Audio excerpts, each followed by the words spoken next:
Did you know that you can ban anyone you want by reporting them 1,000 times from one account for games that the targeted player hasn't even played, effectively giving you your own death note? Or did you know that you can get infinite RP by exploiting a bug that has been in the game since 2011? Havolt has been integral to the League of Legends community mainly due to his work in regards to exposing security flaws within the League client. As we all know, the League client is incredibly bad, ridden with bugs, lacks function, and other times just doesn't work at all. But it also comes with security risks that Havolt exposed Riot for. So let's dive into the rabbit hole of the League client and the legacy of Havolt. If you'd like to support me and the work I do, consider using my affiliate link to buy cheap RP, masterwork chests, event passes, or league orbs with my affiliate link in the description or the comments below. Or you can use my coupon code HAS. I also have a Patreon with the behind the scenes content and other Q&As if that suits you better, and also make sure that you subscribe. Everything started out with Havolt, who has some coding experience. Initially, he would slowly but surely expose how laughable the League of Legends client really is, especially in terms of just how exploitable it is. He has been able to decipher many exploits that can be used to one's advantage and for nefarious purposes like getting someone permanently banned in a matter of seconds. Nowadays, Havolt is currently served a cease and desist order by the legal team representing Riot Games. And if you didn't know this, according to German law, if a cease and desist letter was sent out with good cause, the warned party must pay all attorney fees. So it's extremely likely in this case that Havolt had to pay for getting this letter and paying Riot Games' attorney fees. And I don't think I have to say that that can get quite expensive. Since he has been served and much of his posts are deleted, most of this video is based on memory, recovered deleted tweets, and journalistic reporting on the stuff Havolt has found. It all started out with Havolt, and he managed to see the League client into Java code, and he was capable of seeing a lot of lines of code. In some videos he posted, you could see that there were 15,000 lines of code, so most likely it was just seeing the League client in its purest form of code rather than the graphical interface that we all see when we launch the League client. Now, I won't get into the very tech-savvy part about the League client, but in a tweet longer titled "Autofill Protection for Streaking Source Explained," which is just referring to an exploit he found,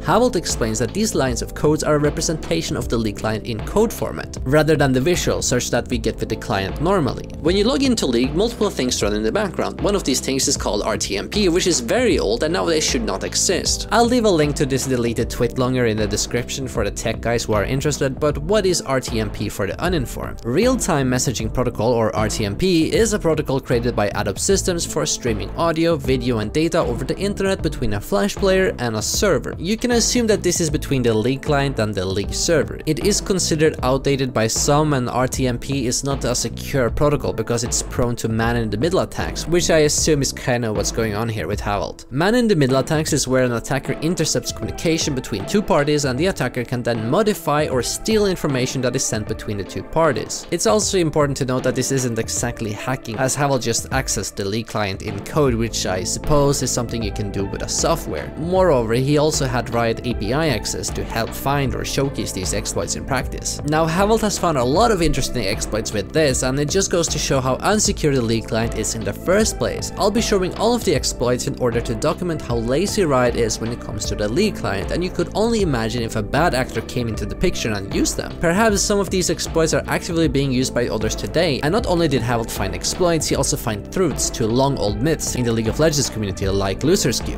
One of the first things he found was that ranked queues are no longer anonymous, and I mean that probably most of you guys know that you can easily use tools to find who you are actually queuing up with, making sure you can dodge stuff like this. Havolt did make an app for this named Riot Phobia, but today it's obviously gone with the cease and desist order from Riot. But the rabbit hole went deeper, as on the same day he posted about the lobby revealer, and he also found out that if you win a streak you get protection from being autofilled, as the code literally says. Previously, Riot only confirmed that you get autofill protection if you are in a promotion series and if you have recently autofilled before. Riot also confirms that dodging doesn't reduce the chance of you being autofilled. Playing support or filling dramatically lessens your chance of being autofilled, even after the protection wears off, and the more recently you autofill, the less likely you are to see it in the next few games. Riot Oberon responded to this tweet and claimed that these lines of codes are there so the client knows which autofill messages to show you in the lobby. That field is the one for autofill streaking protection, the "You've recently been autofilled, so you're protected" message. Havold responded to Oberon dismissing his claims and said that during preseason he got primary rolled 98 out of 103 times, whilst getting his secondary roll 5 times. He did not get filled once. Oberon did not respond to that message. Yasuke also had an in-depth analysis on Loser's Queue, and he found out that Riot Oberon is not a credible actor because he is incompetent. One of the issues is that he doesn't know what he's talking about and also was caught lying, such as Oberon saying that the start of the ranked season would be on the 10th of January, but Riot later released a list saying it would be on the 11th of January. Anyways, now it seemingly is confirmed that if you win games consecutively, you will also be protected from being autofilled. The next thing Havold found is a banger. He managed to report himself 1,000 times from one account for games that he hasn't even played. He then proceeds to get permanently banned even when he hasn't typed in any of the games, win streaked, and didn't feed either. This is problematic for two reasons. One, people can exploit this to ban whoever they want for whatever reason in the matter of seconds. Imagine you could ban all of the top 100 challenger players at your will, your very own League of Legends Death Note. The second issue here is that this might expose League for just banning or punishing accounts that are mass reported. People who meet the same players over the course of several games might get mass reported and get punished when there's no reason for a punishment. In the same tweet, a user complained about being permabanned after not having played on the account. Essentially, he didn't know what happened. Havold claimed that he can read out ban data as well, which can give a slight hint at the context of someone's ban, so it seems like you can do and see a lot with the League's own client code. A few days later, Havold said that his account that got banned is unbanned now and it's not possible anymore to get someone banned with this method. Riot was possibly closely watching this as his tweets were getting a lot of attention. The crazy thing about this is that it has nothing to do with the recent source code hack that League suffered back in January of 2023. As mentioned earlier, this is just the code of the client in, well, code format rather than a visualize, such as we see every time we open the League client. Even Havold confirmed this has nothing to do with the hack.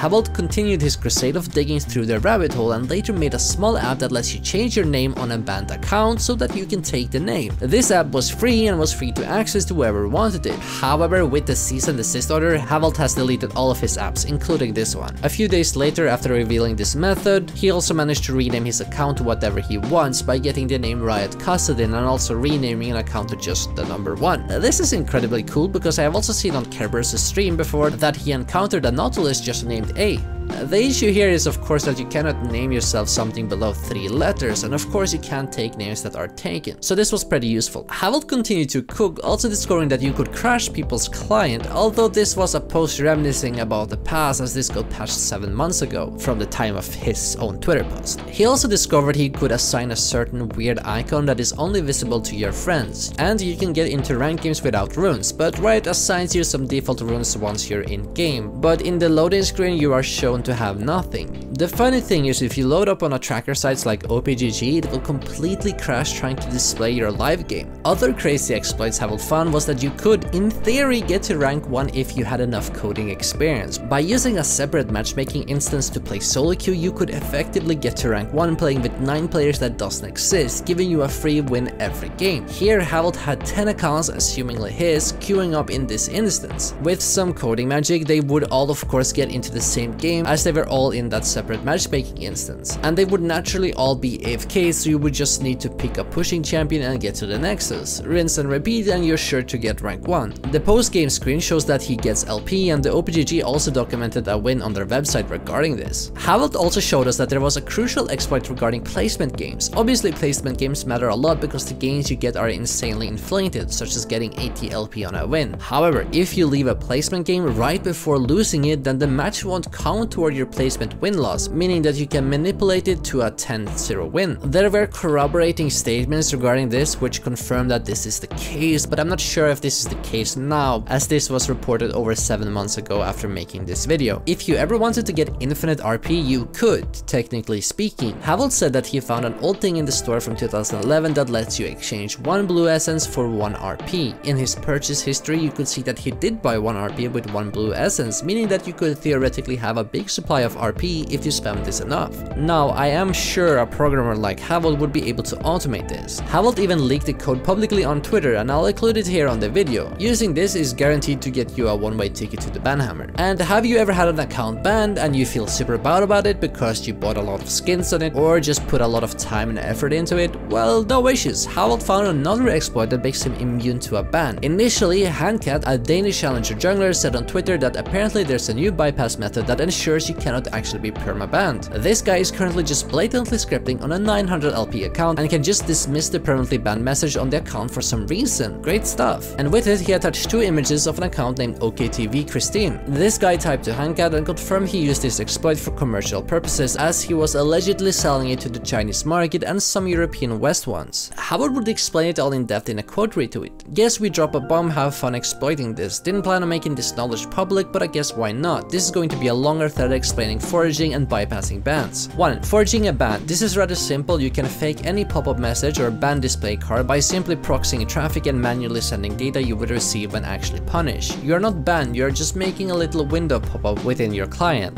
There are 2 ways to bypass a ban. One of them is direct while the other is indirect, and requires some manual work to be done in order to work. 2. Bypassing a ban directly. To directly, as I like to call it, bypass a ban, you have to proxy RMS and drop the ban frame. RMS is a WebSocket that notifies you on various asynchronous events such as bans. If this message never hits your client, it will not close despite being banned. Bypassing a ban indirectly. Indirectly bypassing the ban is a bit more complicated and requires access to the account while it is not banned. During authentications, there is a request that will not let you through because the server knows you are banned. Riot uses JSON Web Token for authorization, meaning that once you log in, you get a key which is valid for a certain amount of time. If you proxy the login and spoof the response to include one of your older keys, the login will work as if you're not banned. Funnily enough, you can't request a new key, but you can happily refresh any active and existing key, and the client does that on a 5-minute basis for you.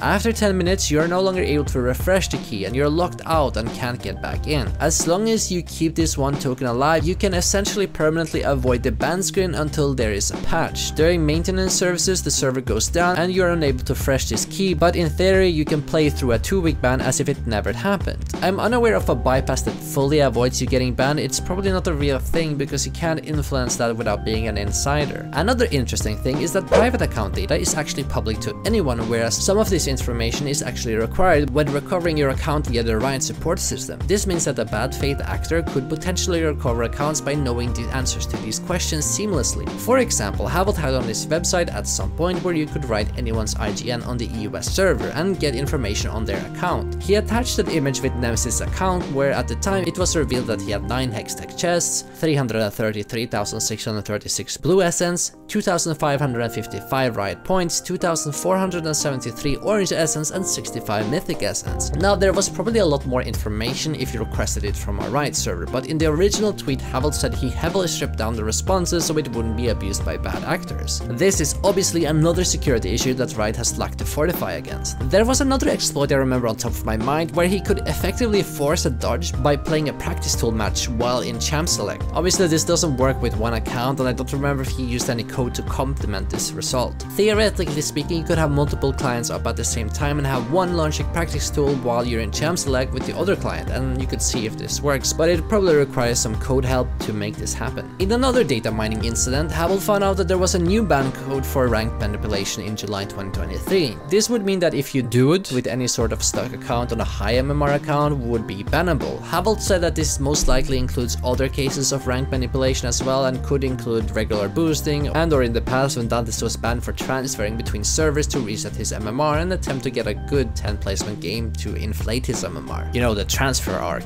If you love skins, you will love this one. Havold also found out that you could pay any skin for free as long as you have enough RP to afford it by simply purchasing it during champion select and then refunding it before your game starts. This is a normal procedure that works today with buying skins or champions. If you haven't played them just yet, you could refund them immediately. However, without any coding help, you wouldn't be able to refund the skins or the champions while you're in champion select. Havold also managed to access the Korean server. I assume he did this without a Korean social security number, because that is what's required to make an account over there, but he still somehow managed to do it. But to be fair, in the pictures he posted, he did use a VPN. The last project Havelt was working on before he got a cease and desist order was a big one, but also a passion project, I guess. Essentially, he was creating a league client of his own totally from scratch and without input from the real client. Sadly, the very unique work that Havelt has done is now freezed up entirely, as Riot Games sent a cease and desist order to Havelt. Most of his posts got a lot of traction, and I guess Riot finally caught up to him. I suppose it was on November the 1st he got served by Riot's legal team or someone working on behalf of Riot. He then had to delete all of his posts regarding all of these exploits. Havelt had exactly 1,337 contributions on GitHub with regards to some of his apps. It seems like Havelt also wasn't allowed to stream or even play League, but slowly he has gotten some clarity on the situation he is in, saying that